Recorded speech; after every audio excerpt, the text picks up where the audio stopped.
Good morning, my name is Ellie and this is my dog Skipper.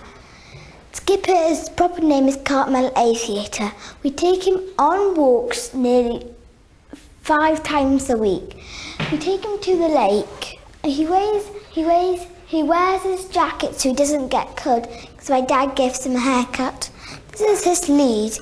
We have to put the lead around his collar and when he drags, we press a button and it stops moving, or we pull it out and then we press a button and then it stops it going out.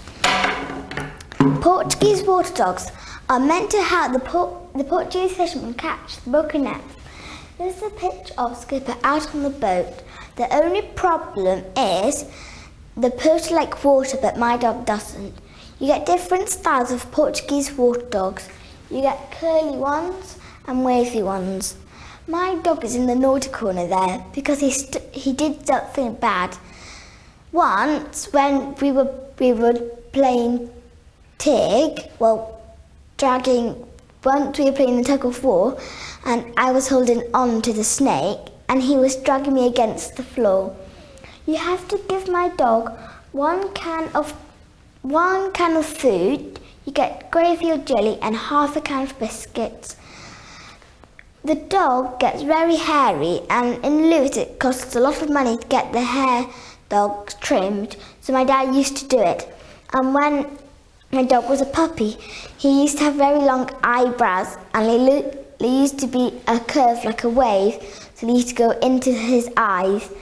And when he was very, very young, my dad let his tail go out really long, and then when we got home from school, he used to whack us on the tail. But now my dad cuts it so it's even sore, so it's like a leather belt. These are my dog's toys and his bed. This bed is downstairs under the corner of the stairs. These are his toys. He has a squeaky snake and a squeaky ball here he got for Christmas from my mum. The first Christmas we had him, we forgot to get him a toy and he got really sad. Most of the time we forget his birthday and it's in April or May, and once when we got his toy, on the day he acted really badly and he did loads of naughty things and he kept on whining. And then my dad the next day realised it was his birthday, so we got him a bone. He has 2 beds. He has one upstairs next to the shelves or the heater, and then he has one downstairs under the stairs, but sometimes in the winter when it's all cold, he sleeps with me on the hot water bottle. Thank you for listening to my talk. Are there any questions? The story of Heidi based on the story by Joanna Spry. I chose this book because it's got good pictures and I like Heidi. Chapter 1. Meeting Grandfather. Heidi felt cross and tired as Aunt Date pulled her up the steep slope. I'd go faster if I wasn't wearing all my clothes, said Heidi.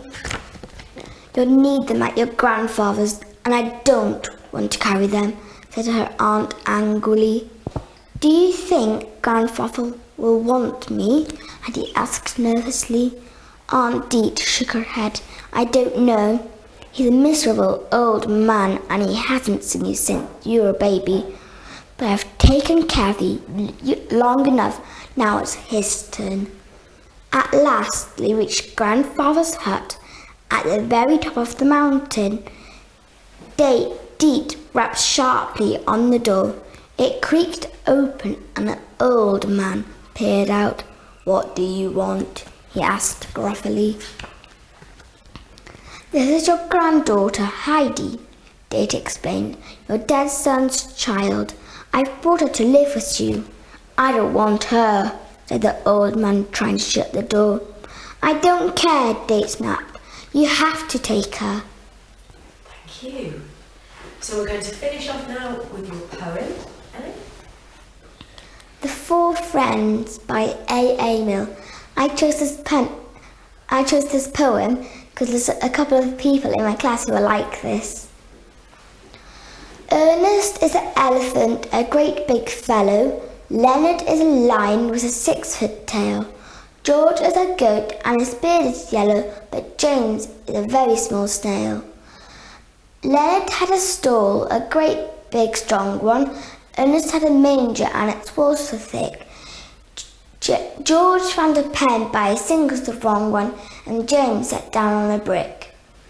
Ernest started trumpeting and cracked his manger. Leonard started roaring and showed his stall. James gave a hover of a snail in danger, and nobody heard him at all. Ernest started trumpeting and raised such a rumpus. Leonard started roaring and trying to kick. James went on a journey with the goat's new compass and reached the end of his brick. Ernest is the elephant, a very well intentioned. Leonard is a lion with a brave new tail. George is a goat, as I think I've mentioned, but James is only a snail. Thank you very much. Give her a big clap.